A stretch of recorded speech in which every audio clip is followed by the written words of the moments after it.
Today we're going to be using proportions to solve problems. The method in which we're going to do that is using cross products. Our goal is to apply and extend previous knowledge to solve proportions. And that knowledge we are going to go back to is the video that we entitled last time, The Lazy Way. And that was the lazy way of comparing fractions. We're going to apply that to solving proportions. So let's get started. Let's review.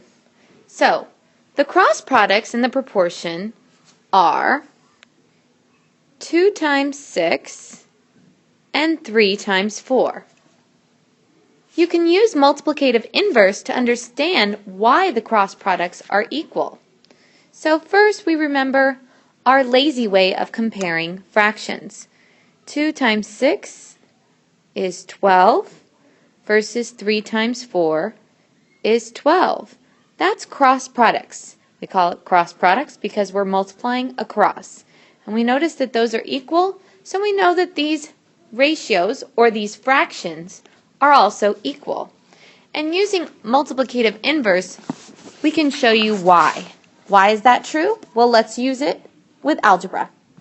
So we'll start by multiplying 2/3 times 6 over 1. And if I do that to both sides, I notice that something happens. I can see that my 6 cancels out because they both can factor out a 6.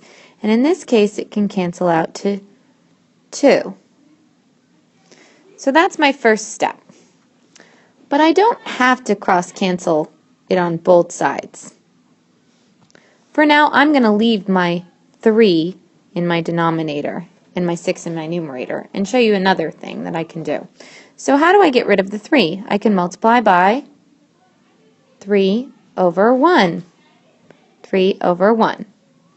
And I can see that those easily cross-cancel here. They would not cross-cancel on the right side. So that would be 1.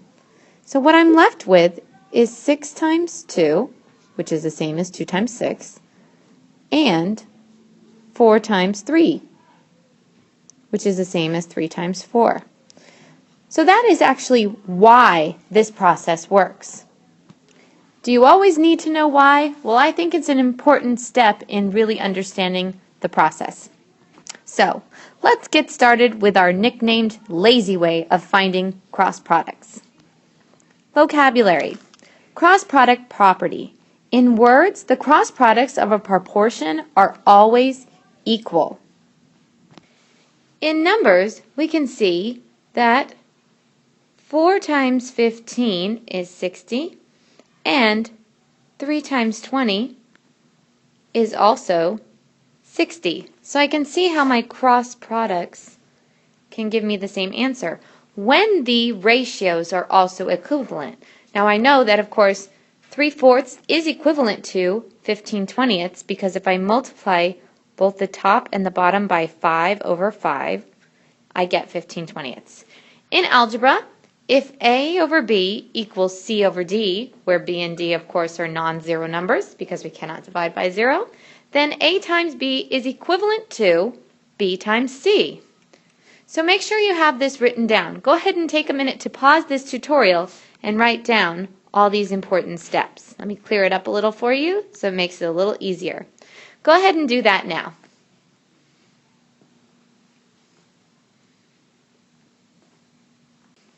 Let's look at an example.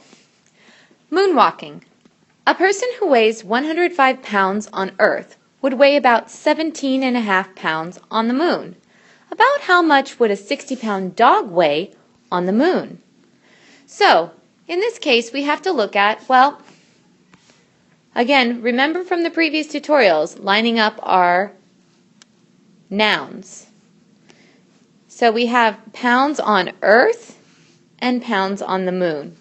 So I'm going to put Earth on the top and moon on the bottom in this case. It's okay if you flip it the other way, but what's important is that you're consistent. So in this case, we have to consistently put Earth on the top. So a person who weighs 105 pounds. 105 pounds on Earth. So I've lined up Earth to Earth weight. Would weigh 17.5 pounds on the moon. And again, I've lined it up with the moon.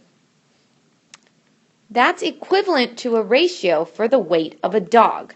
Now, how much does this dog weigh? Well, is the dog on the Earth or the moon are we looking at? Well, 60 pounds is what the dog weighs on Earth. So that needs to go on the top, right across from my 105. And I'm going to use M for my variable for moon. I want to know how much does that dog weigh on the moon. So using cross products, I can multiply across, just like when we compared ratios with the lazy way. So first step, of course, I have 105 times M. That's my easiest one because 105 times M is 105M. Then we have 60 times 17.5. Well, 17.5 times 60. Of course, normally I would ignore the 0 because that's the way that I multiply, but I'm going to show my work just for those of you who need an extra bit of help. And 5 times 6, 6 times 7, 42 plus 3, 45. And 6 times 1 plus 4 is 10. So now we, of course, can add.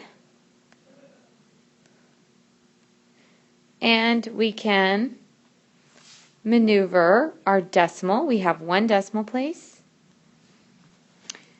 And I can see that that is 1,050 pounds. So then I need to isolate my M. So I need to ask myself, 105 times what number is 1,050? You might be able to do this one in your head, but I'm going to show my work, dividing both sides by 105. And I'm left with, of course, if I add a 0 here, notice that it's the same. So that means that in this case I would multiply by 10. So a 60-pound dog would weigh 10 pounds on the moon.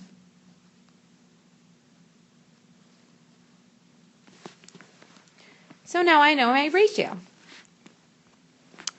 And I can check, is 105 over 17.5 equal to 60 over 10. And that checks out. Again, if you multiply across both ways, you notice that you will get 1,050. So you know that these ratios are equivalent. So that's one way you can check. Let's look at this same problem and ask ourselves some what ifs. So Layla, she happens to weigh 18 pounds on Earth. What would she weigh on the moon? Well, you can go with our original ratio, which if we look back here, we have 105 over 17.5, which is 17 and 5/10, I should say. My equivalent ratio is 60 over 10. Something that I like to do, so I'm giving you a hint of how Ms. Salvador solves these. I like to use a simpler ratio if I can. And sometimes I'll reduce my ratio before I start working with it. So I know that, of course, 60 over 10 can be divided by 10, and I would get my ratio of 6 to 1. So for every 6 pounds you weigh on Earth, you'd weigh 1 pound on the moon. Isn't that an easier number to work with? Well, let's look at translating that to Layla's weight. Now again, I have Earth on top and the moon on the bottom. A way to check a problem like this is to know, well, I know I'm going to be lighter on the moon. Must be nice. So I know that my lighter weight, of course, is going to be on the bottom in this case since I have my moon weight on the bottom. Now, I don't know what she weighs on the moon yet, so I'm going to use an M for my variable. But I know on Earth, she weighs 18 pounds. So then I'm going to use cross products. And in this case, you probably could do it in your head. 6 times what is 18? Multiply the same number on the bottom. But I want to show our work for these purposes. So I have 6 times n, which is 6m. 1 times 18, which is 18. Isn't that a little bit easier than using a number like 105 over 17 and a half? And then I can divide both sides by 6, which cancels out. So I know that Layla is only 3 pounds on the moon.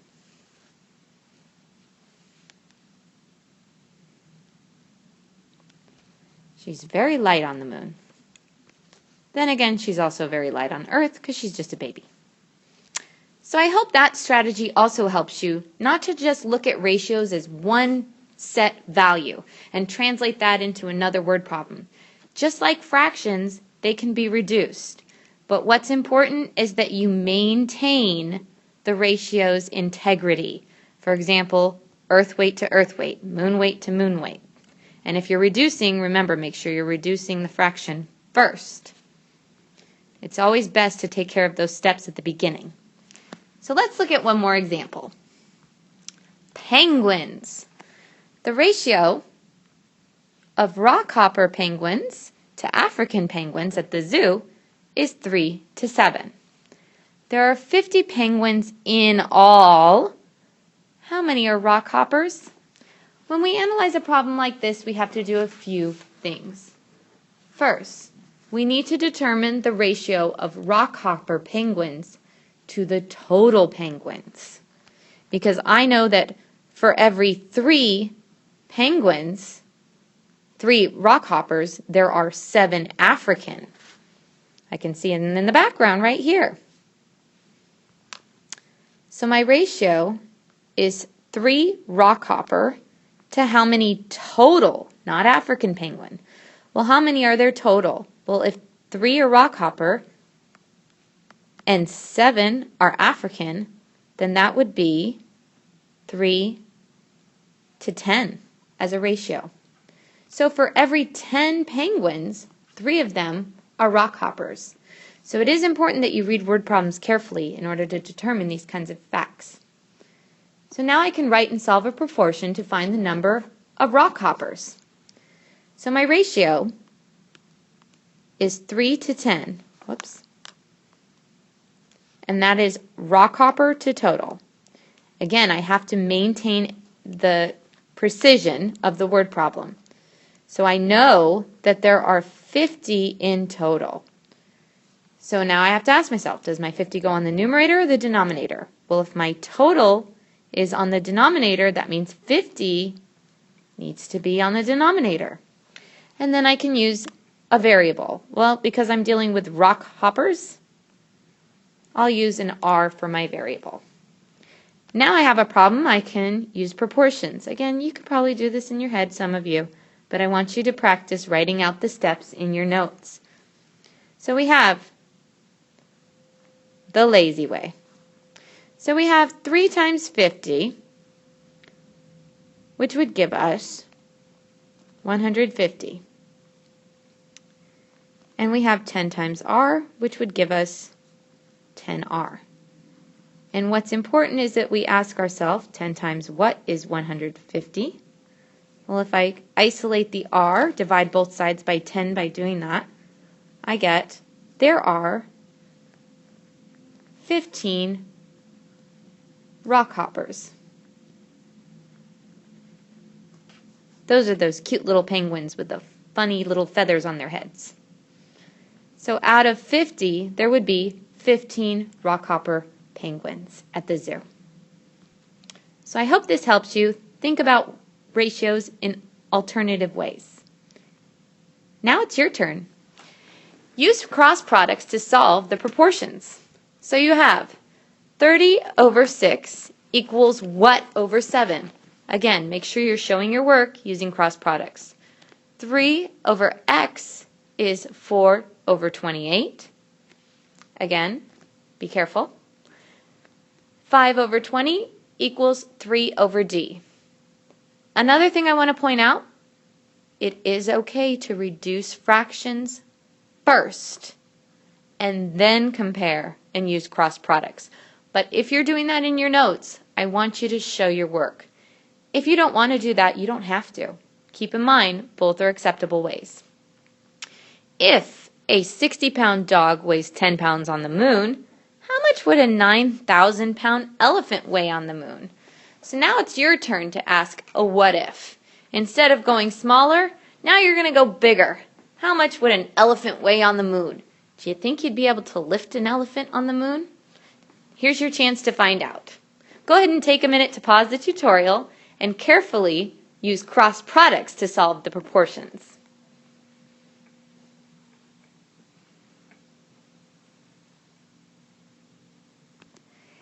In this lesson, you have learned how to use your knowledge of ratios and proportions and solve proportions using cross products. You used proportions to determine an unknown value in equivalent ratios. Remember, all the tips and tricks that I've taught you can really help you save time and also help you determine precision when solving using cross products. Now keep in mind, cross products you're going to see over and over again, and you're going to see them pop up often in algebra.